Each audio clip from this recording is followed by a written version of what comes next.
Tejasvina. Tejasvina. Tejasvina. Vadhitamastu. Vadhitamastu. Vadhitamastu. Vadhitamastu. Tejasvina vadhitamastu. Tejasvina. Vadhitamastu. Tejasvina vadhitamastu. Tejasvina. Vadhitamastu.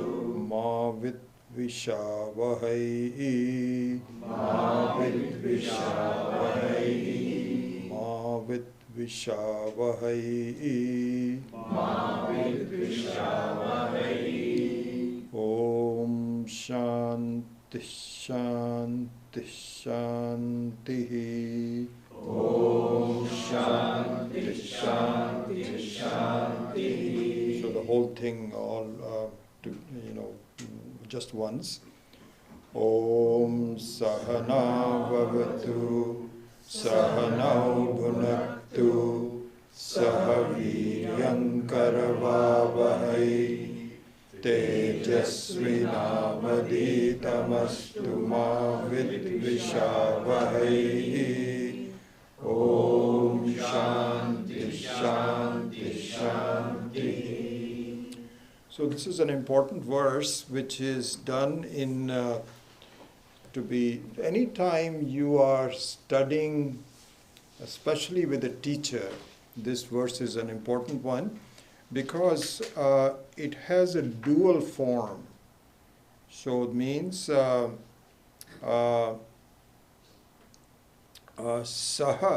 means together. So together means the student and the teacher. And so very obvious, this is the understanding of the Atma and so on is not easy.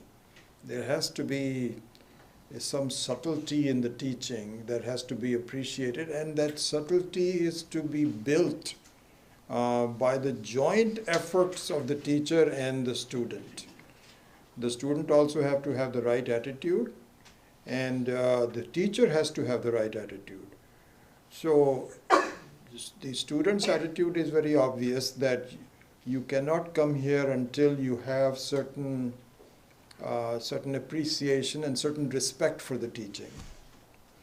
And I need to have the right attitudes towards you and saying, these guys are not going to understand anything. That's not, I need to make sure that I address you in a way that I'm confident you're going to understand what I'm teaching. And so it's a mutual effort. In fact, this last one, Ma vidvishavahai,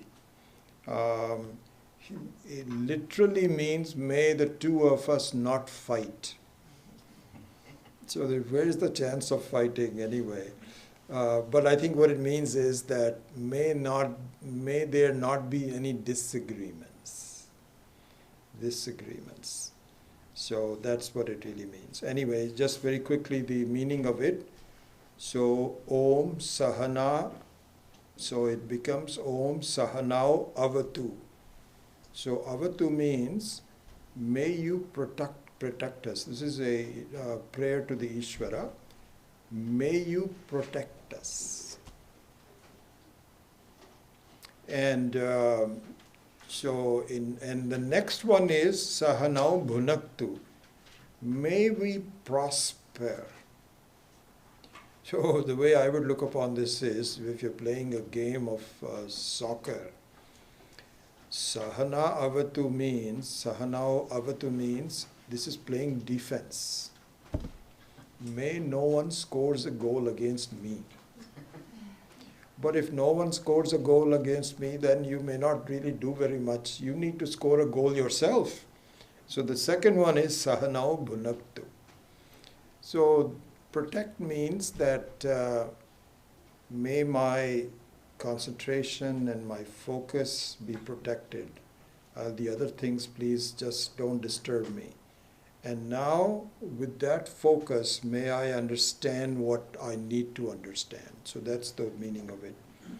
And in fact, Sahaviryam Karavavahai means that may what I strive to do become very effective for me. Saha viryam karavavahai. May we both exert together in understanding the very subtlety of this knowledge. And then finally, we've already done ma with vishabhai. Finally, tejasvi now adhitamastu. So tejasvi means very sharp, means very effective. May what I learn be applied towards my life and I make it into a reality rather than just an academic kind of a thing. So that's a kind of like a rough explanation of this important verse. And then the last three shantis. So these things each represent, you pretty much know that by now.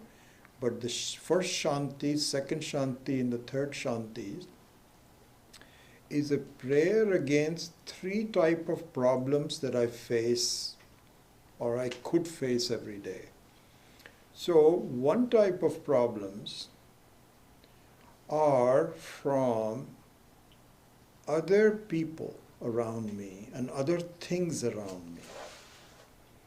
Okay, so this is one type of problems. Accidents, disagreements, fights, etc., emotional issues, and so on. So this is one kind of. The second type of problems are not from people that I see, but from natural forces, floods, earthquakes, etc. So that's the second type. And the third type of shanti is one that I create myself through my wrong attitudes. And also through not keeping well, by abusing my body and mind, misusing, not eating well, not sleeping well, all those kinds of problems that I create. No one else is creating, but I create. So this is called the three types of tapas. The tapas means ones that are creating problems for me. So adhyatmikam, adibhutam. So the other ones are called adibhutam. Then adidaivam. Adidaivam means one which is created by factors beyond my control. And adhyatmikam. Adhyatmikam means the ones that I create. So this is typically a shanti for each one of them.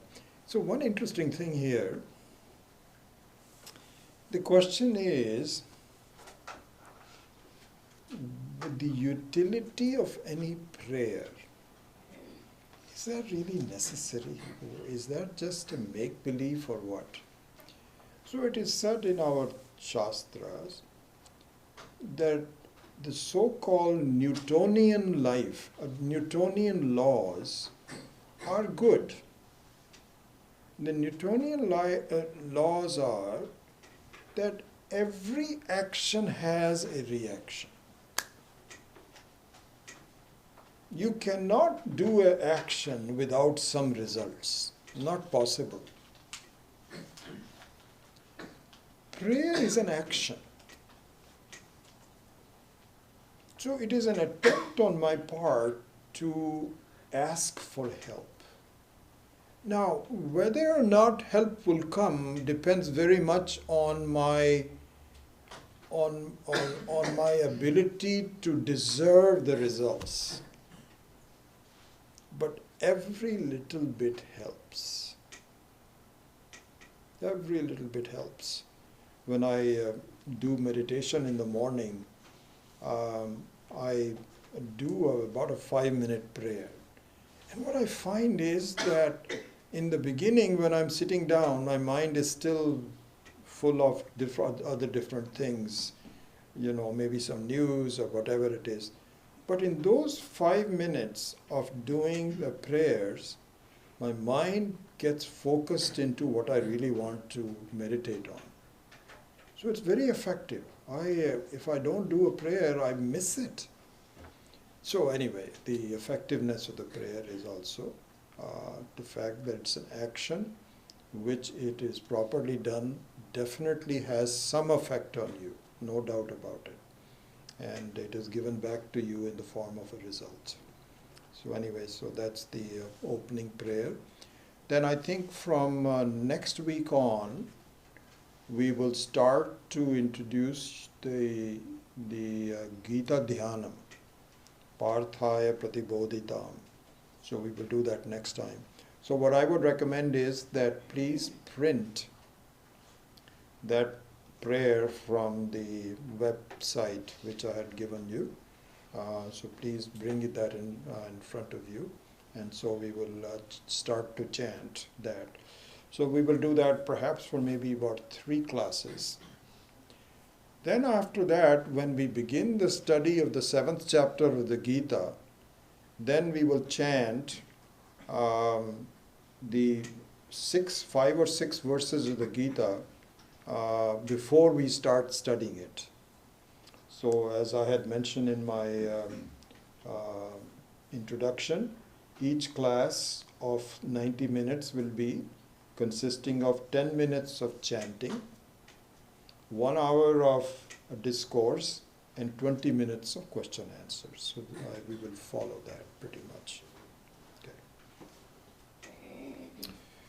All right, so let us do this. We will finish the tenets of Hinduism today. We made a start on it last week, and we talked about, as you know, who is a Hindu, then the scriptural authority of the Hindus. We went into some details about that. And what I think, a couple of things about it, I am just going to stick to the basics that I have on the one column, not go into the detailed comments and so on, unless there is some occasion for it, number one. Secondly, for this section, which will be ending today, please interrupt me with your questions as we go along. That practice will cease from next week on. When I'm giving a discourse, then I prefer all your questions to be at the end. But for today, please interrupt me, because really I'm not teaching. This is just going through a list that I have, so there's not enough time to teach. Some of these topics will come up later on when we study the Gita. So it's not as though we're going to just leave it. But today it's not this traditional teaching where everything's explained well. It is simply going through a listing of many things, and I just want to make sure that you have that list in front of you as you study. So today we are going to start with some variations in the Hindu belief. Okay, again, I hope that you have that in front of you. If you don't, it's okay, but do keep these things printed and bring it with you as we go. So in the variations of the Hindu belief, there is a segmentation. So this is what is called Astika and Nastika. So Astika means the thought patterns, the schools of thought that believe in the authority of the Vedas. Even in their current thinking, they continue to cite Vedas, use it as a reference, explain the meaning of. There are some variations in the interpretation. That may happen. But the authority of the Vedas, which we went over last week, are accepted by these schools. They're called Astikas. Then there are schools that do not accept the authority of the Vedas, even though they borrow ideas from the Vedas, but they don't strictly observe the authority. They feel that I don't have to. I can pick and choose some ideas, but I don't have to follow it completely. And in this latter segmentation of Nastikas, the most famous is Buddhism. So really, Sikh, it's very interesting. Buddhism, when Buddha was born, he was born in a Hindu community. So many of his ideas and so on were all from the Vedas. But he came up with some ideas that are contrary to what the Vedas were saying. And so he created Buddhism. So that was one. Jainism is another one. Sikhism. Although the Sikhs do give their ideas are much closer to the Hindus, but still they feel that Guru Nanak's teaching are the authority, not the Vedic teaching. So they've also, I would class them in Nastikas rather than Astikas. Anyway, that's that. On the Astika side, there are these 6 segmentation that I have given here. So one is Purva Mimamsa. And Purva Mimamsa are that section of the Vedas that are very karma oriented, ritual oriented. And they also follow the edict of the Vedas, but they feel that apart from Uttara Mimamsa, which is what we are doing Uttara Mimamsa, which is Vedanta, Upanishads. They differ with us from the fact that you cannot find freedom in this life. You can prepare for freedom in your next life, which is consistent with almost other beliefs also, like Christianity and Islam and Judaism and so on. They also feel that you can improve your mind and your conduct and your personality and your attitudes and so on. Sure, you need to do all of that. But the final moksha has to be done later. This is the Purva Mimamsa. So this is the Karma Kandaha. And for that they have lots of different methods of doing so, a lot of rituals, and some demonstrable results. So, for example, there's a thing called, they have a thing called Ishtis. So Ishtis means that they have some very strict prayers that give you some results. One of them is that if a particular region has had no rains for a long time, if you do a particular puja, rains will come.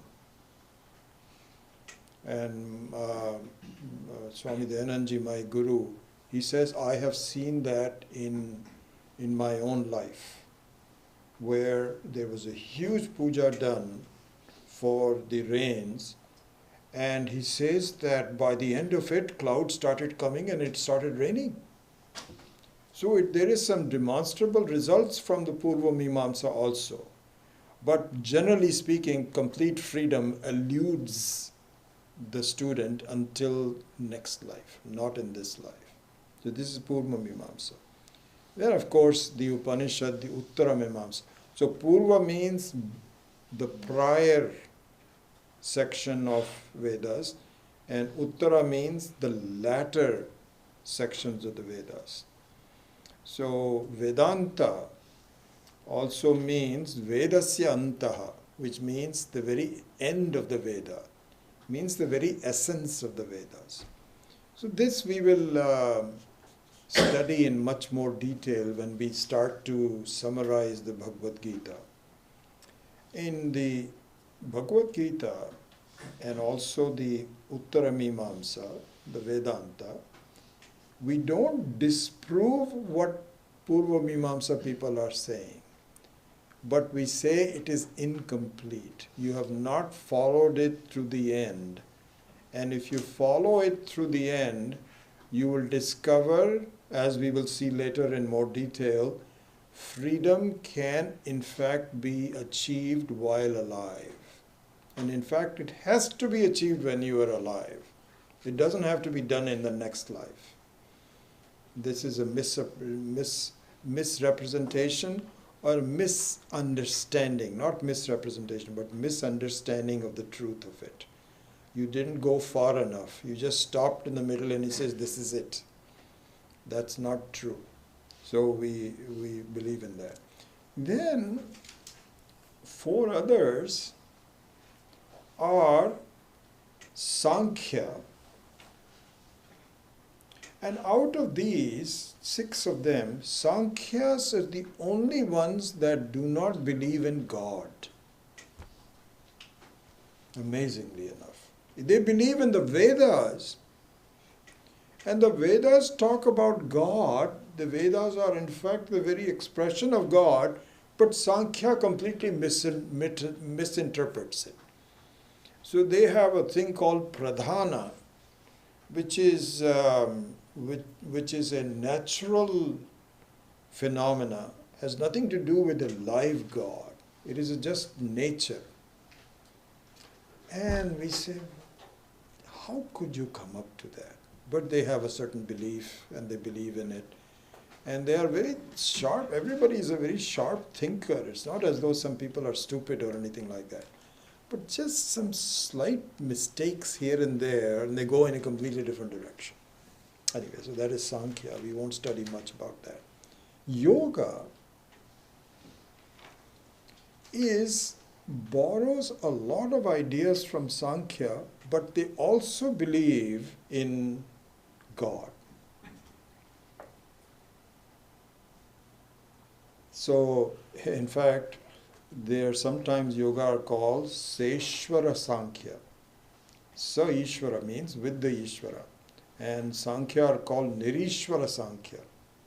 So one other thing to talk about, that if you look at these 6 families, they could be subdivided into 3 subfamilies. So Purva Mimamsa and Uttara Mimamsa are very close to each other. Sankhya and Yoga are also close to each other. And then finally, Nyaya and Vaisheshikas are close to each other. Nyaya and Vaisheshika, even though there are some small differences between them, are best understood as ancient science. So just like you have the modern science, it is science. Science meaning, show it to me. It must be provable to me. If there are some particles, it must be proven. I have to make an experiment. And everything has to be visible to you. Everything has to be in evidence to you. This is their basic understanding. And they are very good at it. So if you look at science, it's very truthful. They won't believe on emotions or anything like this. It has to be done on the basis of evidence. So we all agree with that. But they make a crucial mistake. And that crucial mistake makes them irrelevant. It makes science irrelevant in happiness of the human being. And that crucial mistake is they study the reality as an object.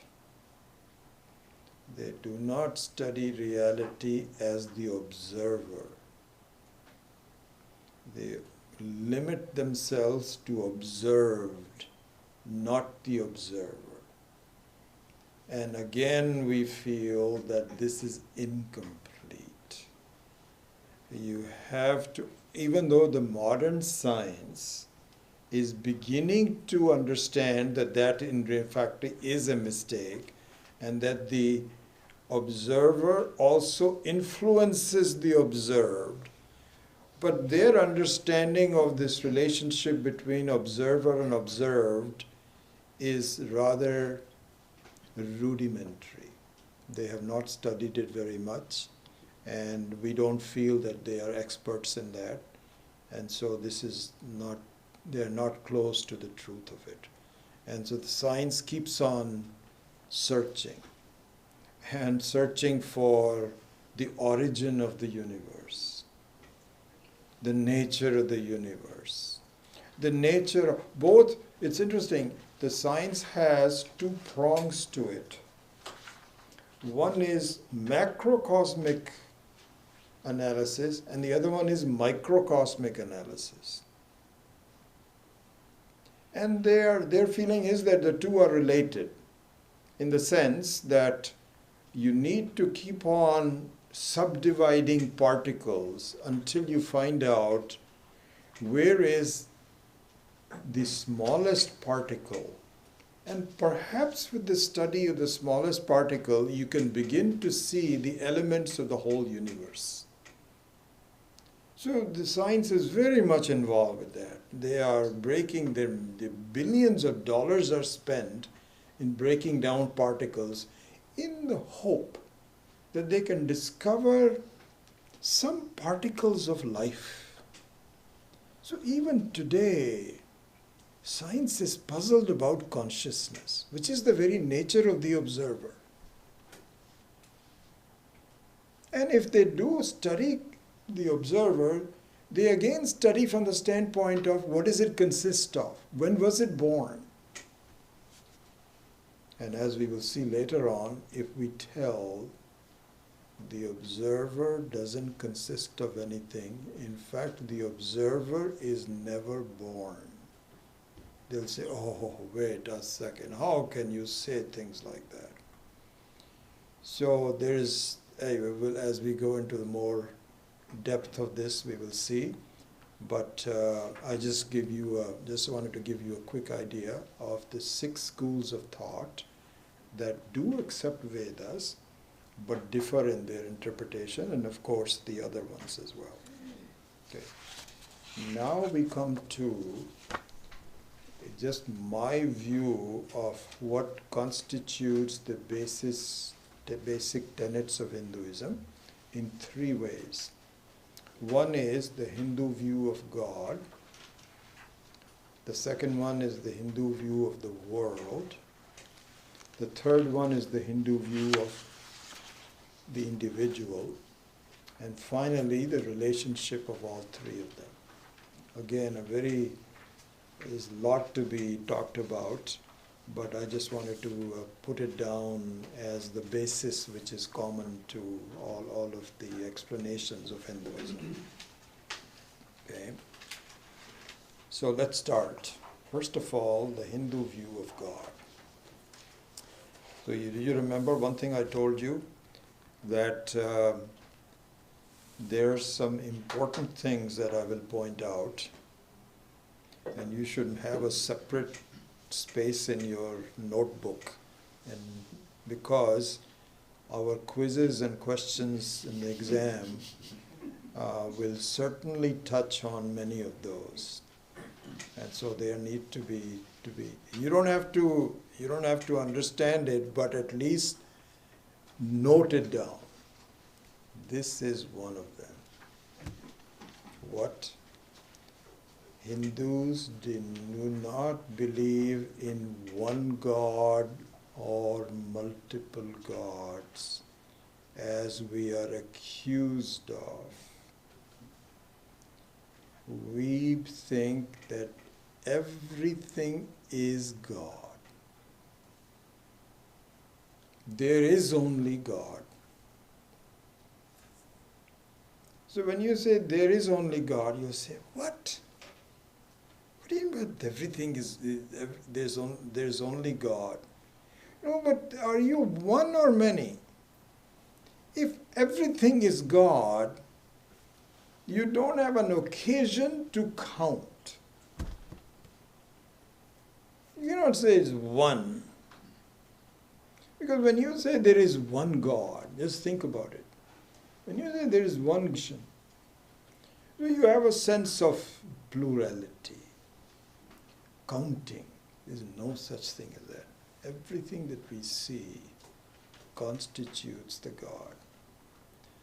Another important thing, which is a derivative of this. So in any creation, any type of a creation, there are two fundamental factors involved. One is the intelligence of the creation, and the other one is the material of the creation. In Sanskrit it is called nimitta karanam. Nimitta karanam means one who. So when you have a sort of like a person who is making some pottery, so then you have an idea of the skill of the potter. And you also need to get. Now here is an important thing. Almost all schools of thought, except for Vedanta, and perhaps some others, but I'm not sure about. I don't have the details of every one of them. But certainly in Vedanta, in all schools of thought other than Vedanta, they all agree that God is the intelligent cause, nimitta karana, but it is not the material cause. There is a material which is nature, as Sankhyas believe, and then there is a creator. And the creator is seen to be an intelligent cause, not the material cause. That means he's got to go outside and get the material, some Home Depot or somewhere, to create the whole world. Vedanta says no, not true. That's not the way we look at it. Then what? There are two examples given, which I think I've given on the comment side here, where there are two examples where the person is both the nimitta karanam and upadana karanam, both the material cause as well as the intelligent cause. Two examples. One example is that of a spider. Of what? Spider. A spider creates his jalam, the web, from himself, from his own sputum. And the intelligence is also his. So this is what is called, we'll go into the more details on this. So he's got two shariras, two bodies. One is sukshma sharira and one is sthula sharira. The sukshma sharira is his intelligence. And I tell you, if you look at these spiders, they're very sharp people. Do you know they will only make it in such a way which is highly likely to attract the bugs? They're not just going to do it someplace. Sometimes they try it and they say, no, this doesn't come very much. But in a nice corner, dark corner, which you're not likely to disturb, they will put the intelligence. Very intelligent. And also the spider is very protective itself. You try to touch it, it'll run away. Intelligence. And the whole web is created out of its own sputum. And I'm told that it actually swallows it back, reuses it.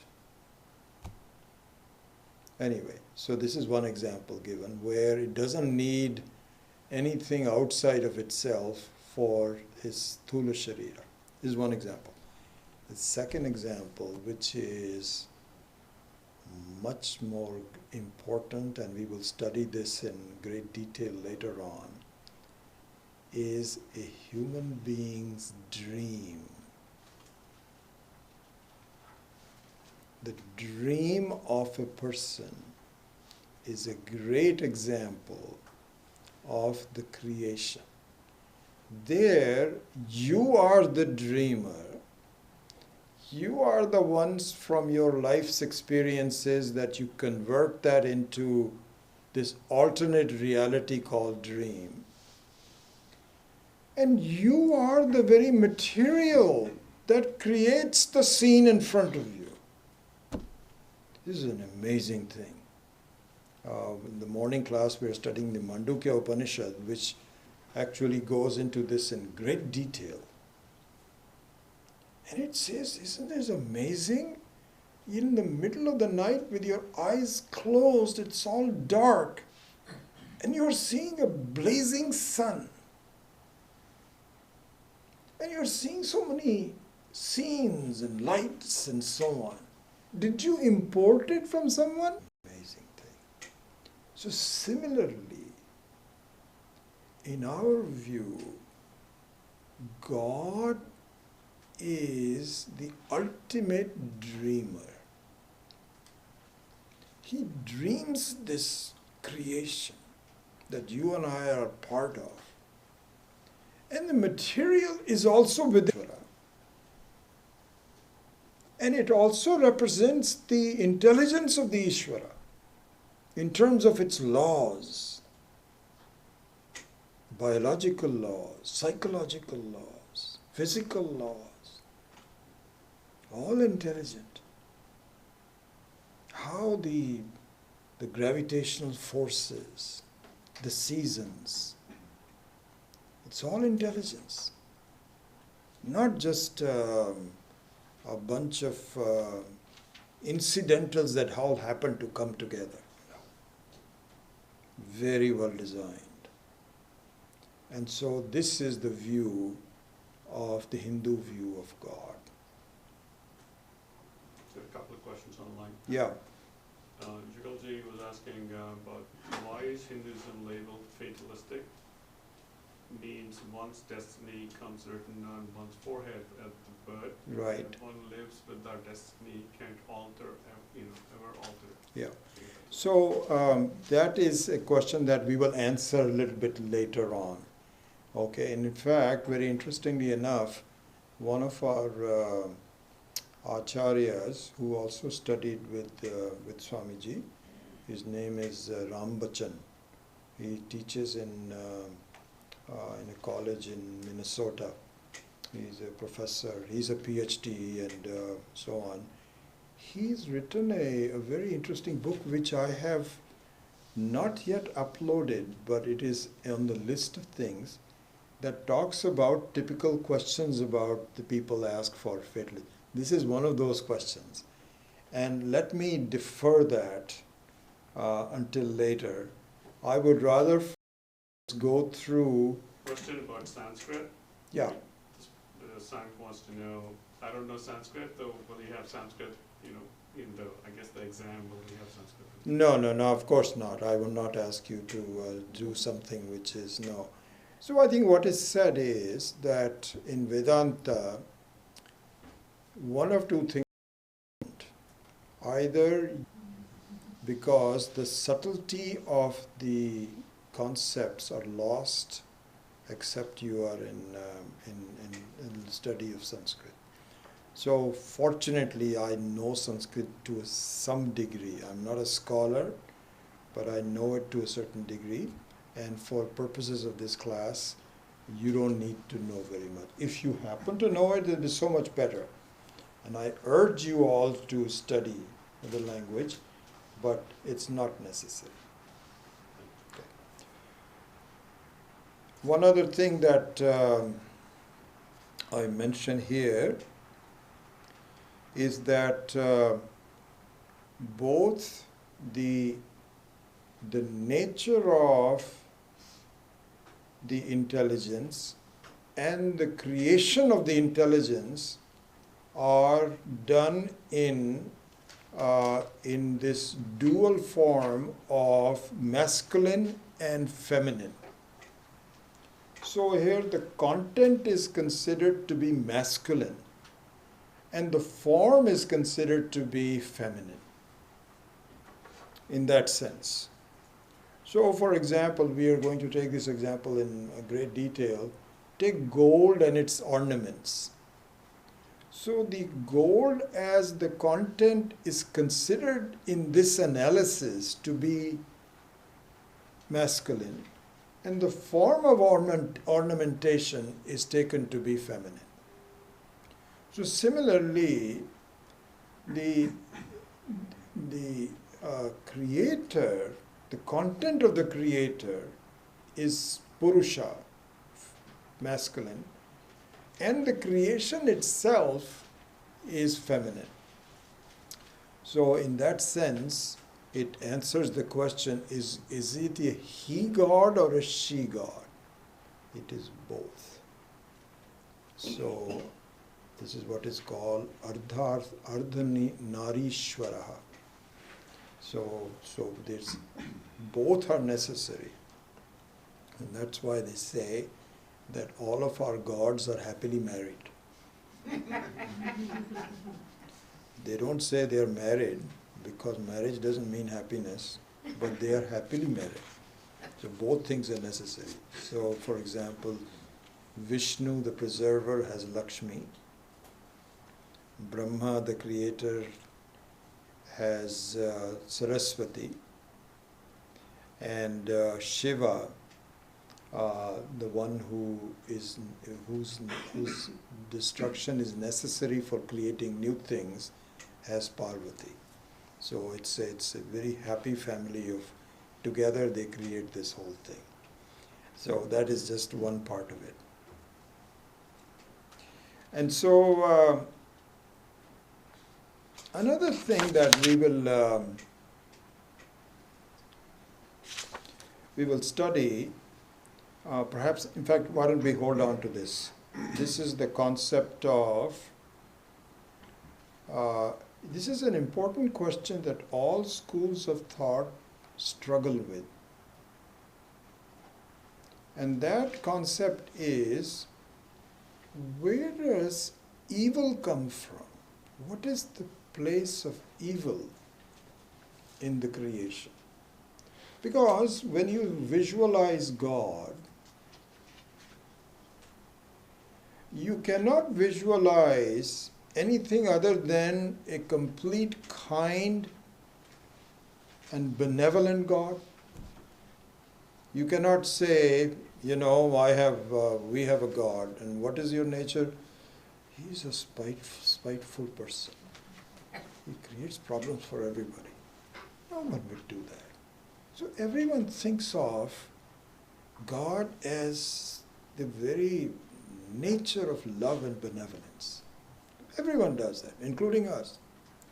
Then the question is, there is evil in the world. There's just, people kill, and there's arson in Japan, and you have mass murderers. Where does that come from? Is that not part of God? Or is it away from God? And different people interpret this differently. So some people will say that God is all benevolent, but there is a separate devil. And you have a choice. Which one do you want to go to? You don't go to the devil, because he creates a lot of problems for you. Come to our God. And I think that is coming up in a little while. God's nature is both as a giver of fruits for the individual actions, and it wants the individual to be as good as God. There is an attempt by God to make, so Ishvara wants everyone to be as full and happy as Ishvara is. But we are not. So very much like, and I'll just stop it at this point because there is a lot to be discussed on this point. It is very much like if a person hurts himself or herself and breaks a bone, let's say, there is going to be some pain in repairing the damage that the person has done. There has to be a surgery done. And you have to undergo certain pain. We'll try to mitigate it as much as possible, but some of it you're going to have to do it. Why? Because we want you to get well. So to say that there should be no evil, evil is nothing but an evil deed by a person. No person is evil, but the deed can be evil. And there has to be a punishment for that. Why? Because the end result for everyone is to be as pure and as complete as Ishvara himself. This is our view of the problems in life. So that means, and in fact this is all interrelated, I'm just going back and forth a little bit. So one of the issues here is the very concept of heaven and hell. Okay? So in our Hindu view, there is no permanent heaven and no permanent hell. And so those are both good and bad experiences that come and go. Why? Because they are also the nature of results of an action. All experiences are the results of actions, what is called karma phala. And karma phala, in fact, this is where, there was a question on Sanskritam. Just look at this. This is how, see, one of the beauties of Sanskrit, if I can interrupt myself, is that all words in Sanskrit mean something very specific. There is no random words in Sanskrit. As an example of that is the results of an action in the form of heaven and hell. The results in Sanskrit are called phalam. Karma phalam. Phalam is also the word for a fruit. Like we say, this is the fruits of your effort. Fruits of the efforts. So that's good. That's a good thing to do. But in Sanskrit, the word phalam itself means the result, which is in the form of a fruit. And what is the nature of the fruit? Can you buy a banana and have it the same form for more than a couple of days? No. You have to keep on buying, otherwise, you just buy like 1 ton of bananas and put this in the refrigerator and you don't have to go to the grocery store again. No. All fruits decay very quickly. And heaven and hell are also karma phala. It is illogical, it's totally illogical to say that if you believe in something, you go to this heaven and you stay there. You stay there forever. Even you will be bored after a while. We also have, we keep on criticizing Christianity and Islam. In Hindus also we have the same thing. Our Vaishnavas believe in that you go into Vaikuntha and you are very close to Vishnu. So Swamiji says, okay, visualize this, okay? You go to Vaikuntha and you're very close to Vishnu, and the first day you say, oh my God, what a form, what a beautiful, effulgent form. And I'm very close to that person. I'm so lucky. This is so wonderful. Next day, you wake up and the same form is there. And this time some other people have become a little closer. You're a little bit, you were late coming in. So you have some change in scenery. I'm looking at the same Vishnu day after day after day. Here we at least have Giants and 49ers and there's some change, you know. This is the beauty about, I tell you, this is something that we're going to study. The whole world, the universe is a game. It's a game. And the elements of game are very interesting. Elements of game are unpredictability, effort, good results, losers, winners. This is what a game is. I'm getting ahead of myself because, you know, I said there was going to be no teaching, but I can't do that without at least, you know, something.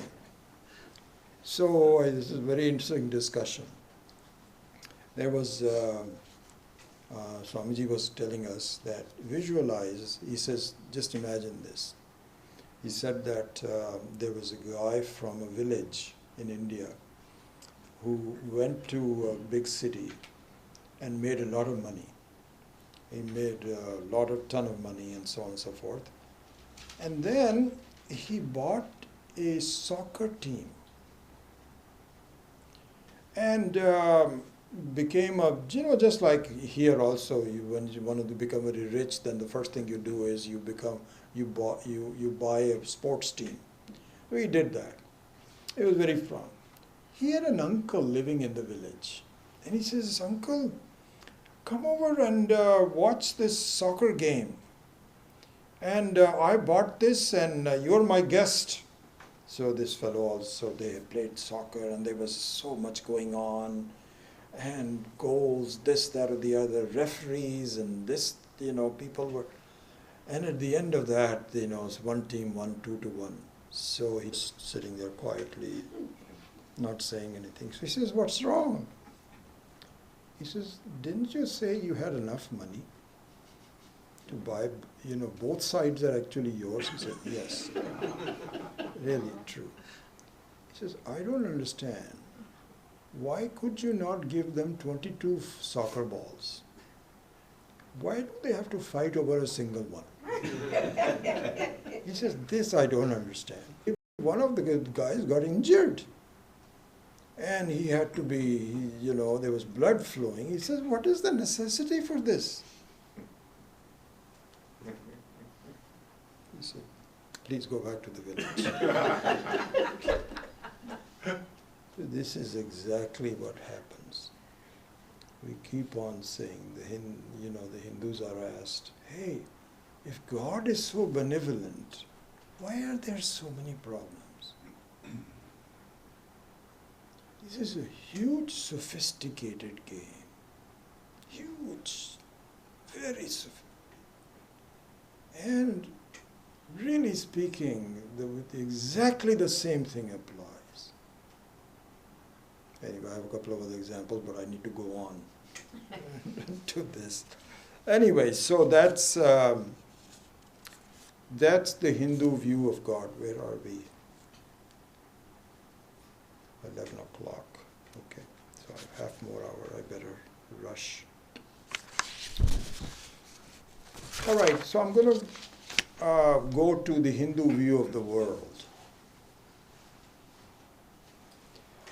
Here, an offshoot of a derivative of the concept that we saw earlier, where in fact this is the body of Ishvara.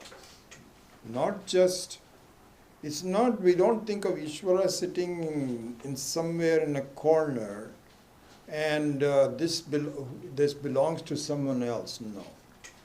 This is nothing but the very, very body of Ishvara. If that is the case,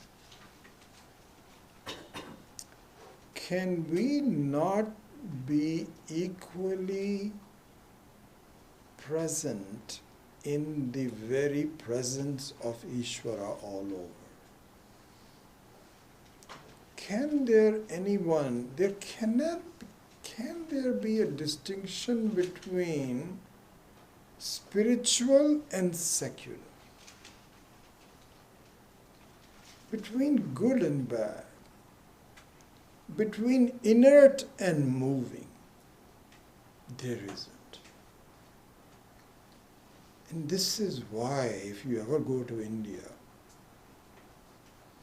you will see people doing pujas to their rickshaws, to their taxis, to their shops. There is a reverence for everything. There is a reverence for anything which is part of your life, which is reverence, which is utilitarian to you. And in fact, reverence for your own human body. This is why we put ashes on our forehead. Ashes, of course, represents the very essence of things. When you burn everything else, what leaves behind is the very essence. And you put the essence of on your own forehead because your body is one of the finest instruments given to you by Ishvara. Your automobile is another very interesting instrument given by Ishvara. How powerful it is. You just rev up and go 70, 80 miles per hour from here to San Francisco. All in 4 hours, I guess, is it? Sometimes. Isn't it amazing? I'm amazed that you guys come from that far, really. Santa Cruz and so on. But you're able to travel. Imagine, we were, 150 years old? Can you be coming on a horse buggy to a Vedanta class? Probably not. So these are all instruments, all instruments. And the body is also a very important instrument. An instrument for inner growth. Mind is an instrument for inner growth. Really what I'm saying is that there is a reverence. This is a very interesting thing. If you go to, if you travel to India, remarkable place, honestly. Absolutely remarkable in many ways. And it goes back to this fatalism thing which I'll discuss later on. You know, the average person is not that educated. They can hardly even sign their names on... but you ask them about Ishvara, they'll say, of course. Everything is there. Everything is Ishvara. I don't know how they're just like a bird can fly the moment the bird is born. It's not as though the bird's mother has to say, now, you remember you have 2 wings, bring them out like this, do it like this. Then put them back now. Got it? Now do this very, very quickly. Okay, now you'll see that you're going to rise if you keep on doing like this. It is. So this actually should tell you that there is a previous life. The birds flying and the baby crying when it comes out of the mom's tummy is a testimony of the fact that there was a previous life. Otherwise, you know what will happen? Some babies, as soon as they come out, they'll start laughing. Why don't they all laugh? Why does pain create crying? It has to be samskaras from the previous ones. So similarly here also, the samskaras of the Hindus in India, and even Muslims really, even the Muslims, people also, they have a certain sense of this in India, which is reverence for everything. And it is not taught to them. It's not taught to them. And you find that the rickshawala, he does a prayer he takes an agarbatti because he says everything is important to him. Anyway, so that kind of a reverence is there in there. Okay, now we move to the last one, or one before last, which is the Hindu view of the individual. So this is perhaps obviously very important for us. So very quickly, the human, all living beings are endowed with three kinds of bodies. Three kinds of bodies. So one is called the gross body, which could be looked upon as hardware. Another one is the subtle body, which is the mind, your memory, your ability to remember, your intelligence, etc., etc., education, is called the subtle body. That can be called as a software.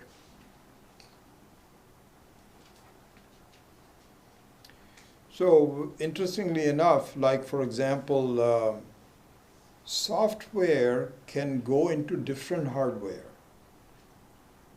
So you have Windows 10 or Google Chrome or whatever it is.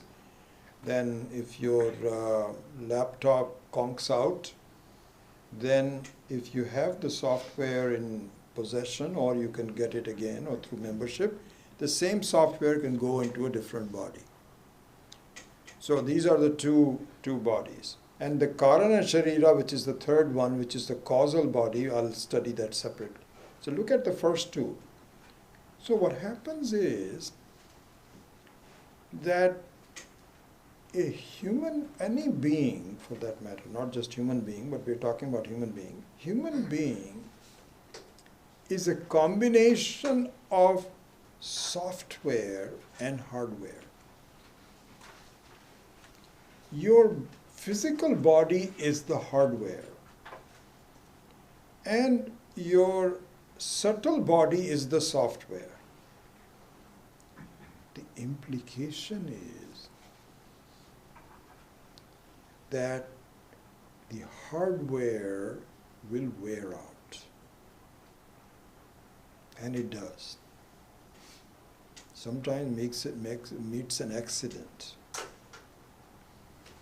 Sometimes it goes through a complete life, but 80, 90, in our Vedas they say the full life is 100 years. And the only reason we die earlier is because we misuse the body. If it was meant to be, you will live about 100 years. More than that, it is your misfortune. You should not be living any more than that. You should change it to a new body. So anyway, so the human being has a body and a software. Software means a personality, your nature, as we called Swabhava last week. So that Swabhava means how are you as a person? And there is a big variation. You can be very loving, or you could not be that loving. You could be forgiving, not forgiving, tolerant, not tolerant. All those kinds of dvandvas are there. But those constitute your personality. Now, the body will wear out.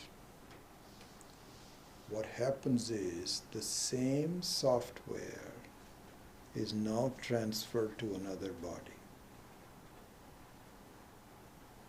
So just like, for example, your laptop, the laptop, the disk drive fails, and if you have the title for the software, you can transfer that software someplace else. So the human being's software will move over to another body. So this is an important thing to remember. You can put that in as important IMP somewhere in your one. When you say the soul of a human being, the word soul of a human being, do the Hindus believe in the soul of a human being? Yes and no. What do you mean by yes and no? The software of the human being is the soul of the human being. And the soul represents a form, a distinct form. Just like the body has, every body is different. We all look different, something differently. And similarly, our minds and thoughts are also different. Everyone is slightly different. And the difference, by the way, between the subtle body and the gross body is, the gross body can be directly seen. The subtle body cannot be directly seen. And I mean directly because what your thoughts are, I have no idea.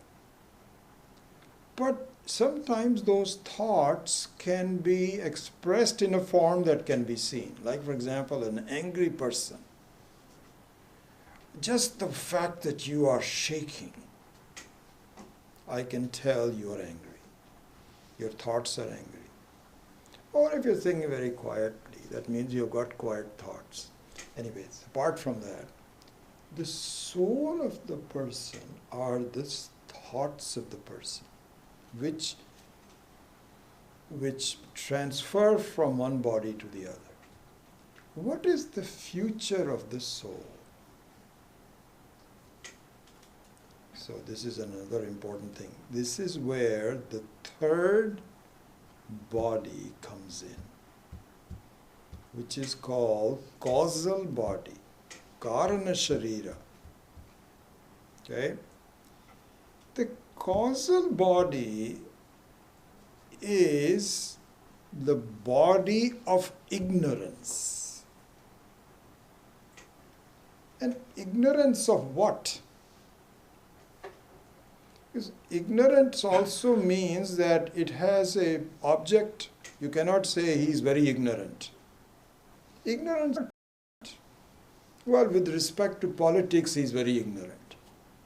You can say that. So ignorance causal of what?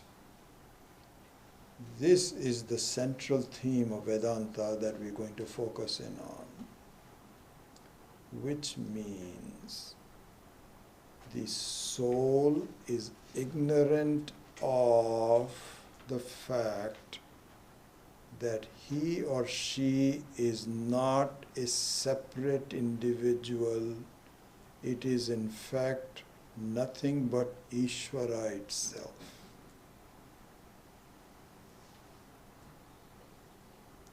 The individuality, that I am only this much, is caused by ignorance. Very much like, this is one of our favorite examples that I will use it later on, like a wave of an ocean is not different from the water, but it thinks I am different, thinks that I am just a wave, and this is the whole ocean apart from me. This is ignorance. He is told, you foolish person, you are nothing but water. There's no difference between ocean and the wave. They both consist of water. Don't you see that? He says, I don't see it. I don't see it. I'm very worried that I'm going to be dying pretty soon, and save me. He says, yes, I can see that as a form you're going to die, but not as a content, not as a Purusha. And so this is done by Karana Sharira. This pretending that I'm different, this is a game. This is the game.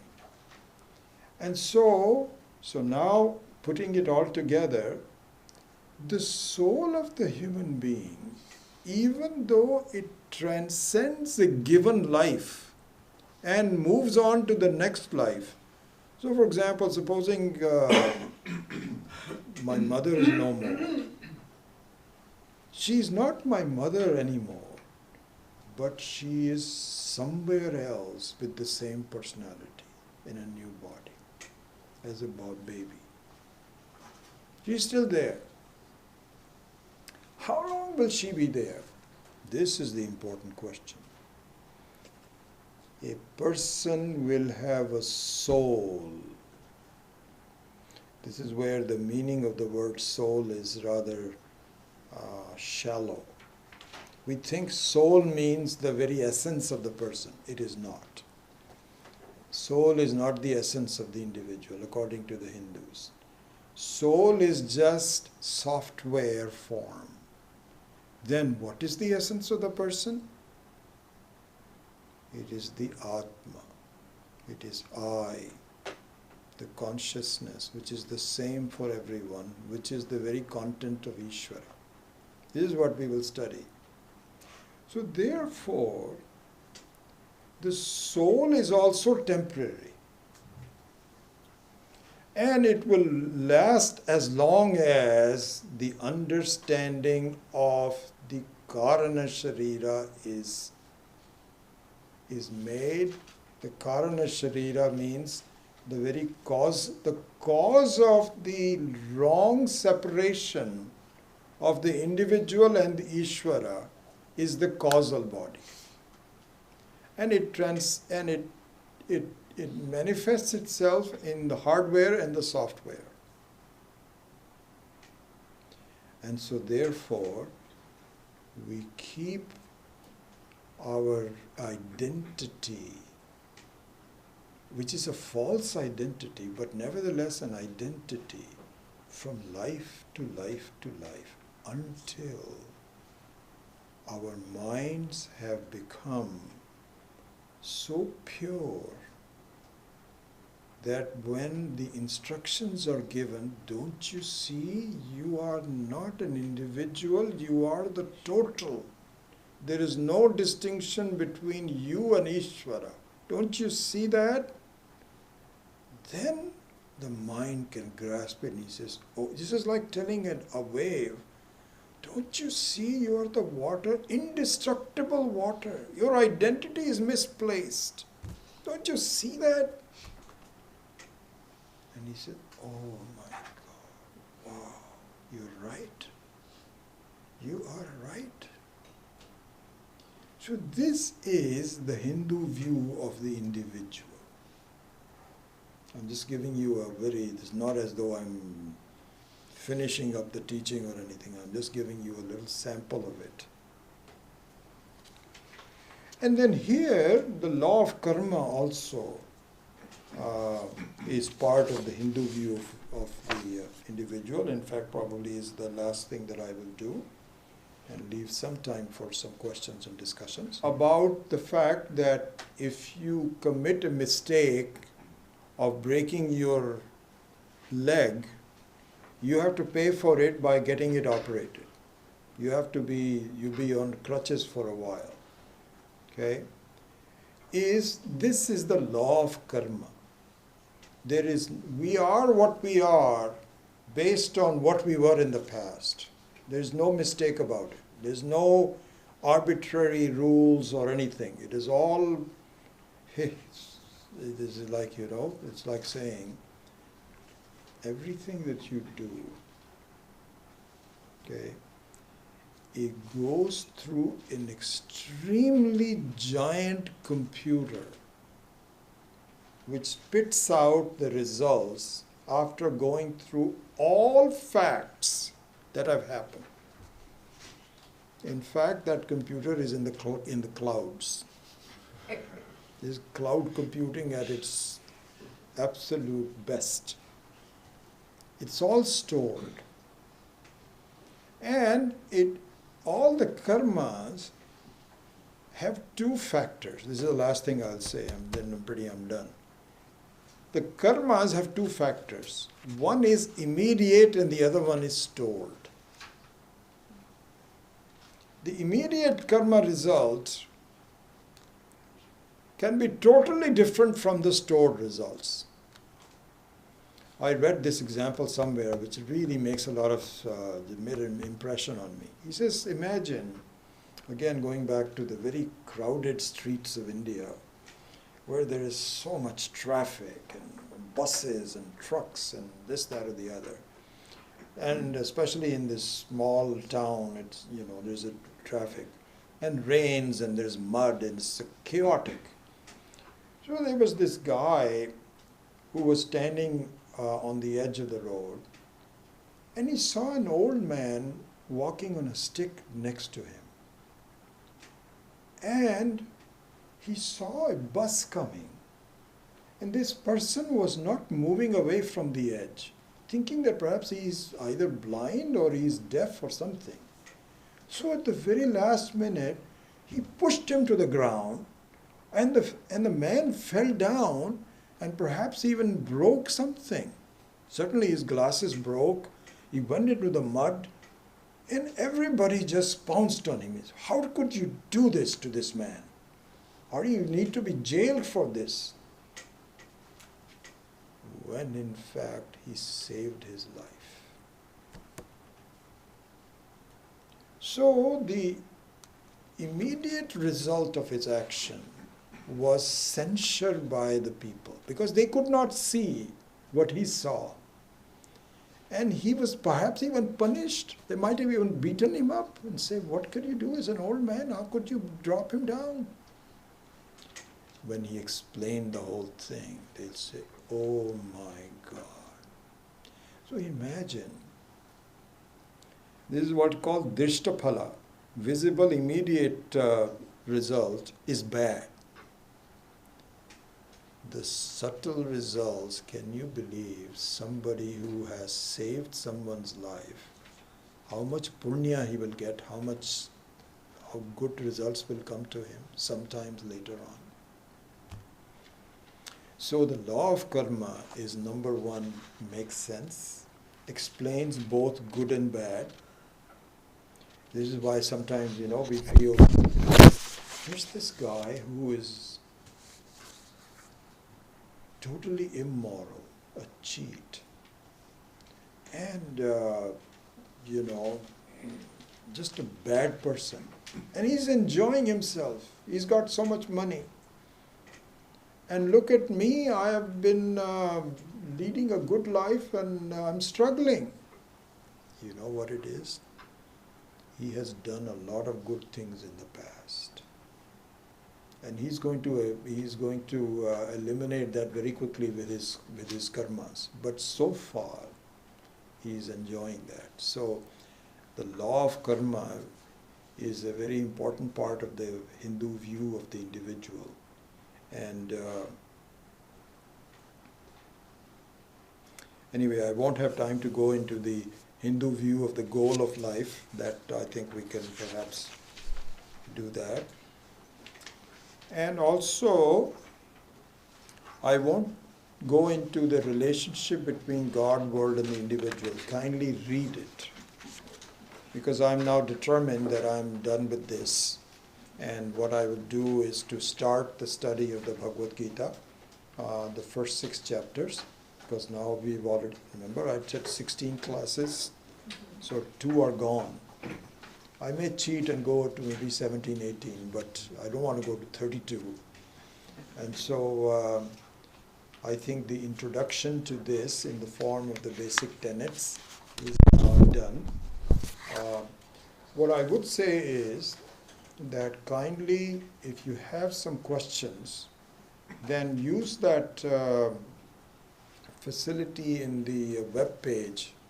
Remember, there's a website and there's a web page I told you about where you find all of these PDF files. So there's a facility to ask questions. And I think Raj had mentioned that even though you have to give your email just to make sure that it's only available for students, but your email will not appear. And you can not even give your name, but there's no harm in giving your name. But do ask questions and I would strive my best to answer it for you. So let's keep it to that level. Other than that, I think the first segment, which is a brief introduction to the tenets, the core tenets of Hinduism, is now over. And we will move over to continuing it. It's not as though they are different topics, but nevertheless we have lots to cover, and we will go into the Bhagavad Gita. So with that, I'll say a prayer which I will also teach next time, and then leave some time for some questions. Om Asato Ma Satgamaya Tamaso Ma Jyotirgamaya Mrityor Ma Amritam Gamaya Om Purnamadav Purnamidam Purnat Purnamudachyate Purnasya Purnamadaya Purnameva Vashishyate. Om Shanti Shanti Shanti. Hari Om Shri Gurubhyo Namah. Hari Om. Time for some few questions, if you have any. Jigalji had a question online. Okay. So he's asking about soul. If the soul ends end of life, how does the software continue to the next life? So that is all done in the cloud by Ishvara. He's got a system where everything is kept for you. It's kind of like a bank account. You know, you have a bank account. There is a banker that has an entry for you. And even if you were to leave and your sons and daughters can go to that bank account. But it's more sophisticated than that. That means that in your next life, you can invoke the same bank account. So this is how it is done. And so this means that there is karma and karma phala. Because if it is not there, then how will the previous karma also be represented? So it all makes sense. It also means that your tendencies from the previous life, like for example the bird flying or the baby crying, is also from the previous life. And it manifests itself in the presence of the next. That's all part of the software. Sukshma Sharira. Really, yes, of course. Because people are born in... so the question is, can you tie the Hindu view of life to the whole universe?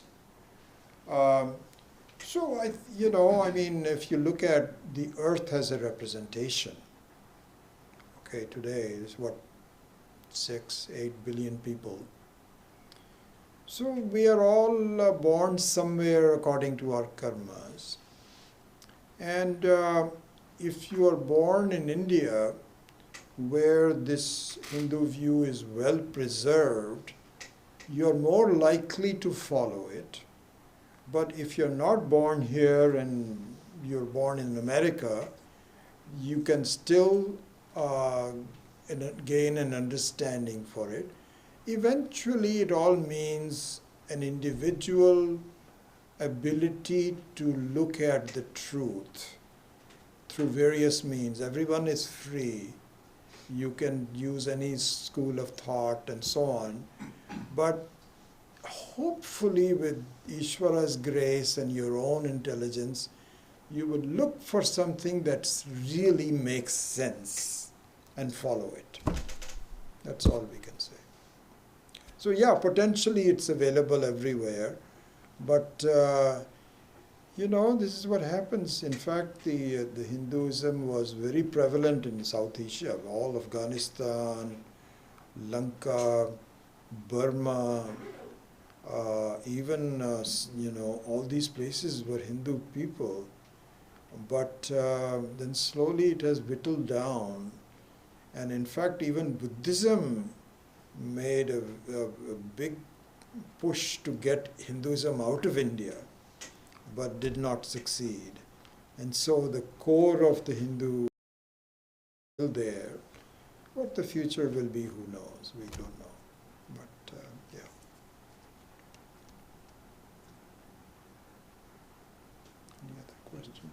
Yeah.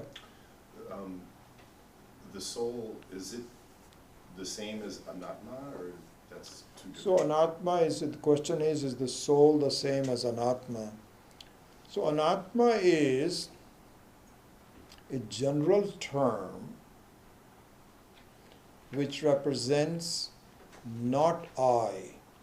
Anatma means not Atma. Atma is the Purusha, and the entire Prakriti is considered to be Anatma. So in the sense that you have it, like for example the ornaments of gold or ornaments of silver, any other metal for that matter.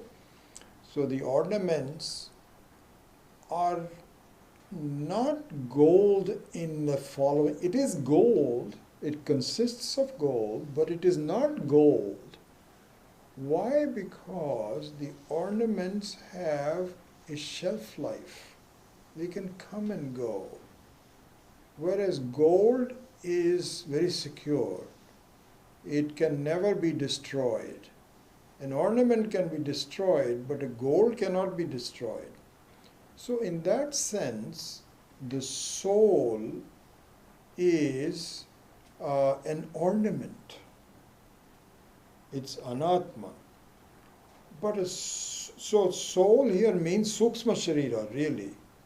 So when we talk about the sukshma sharira, soul equals subtle body. And a subtle body has form. So as a form, it depends on the Atma, but it is not the Atma. Like an ornament depends upon the gold, but it is not gold, in that sense.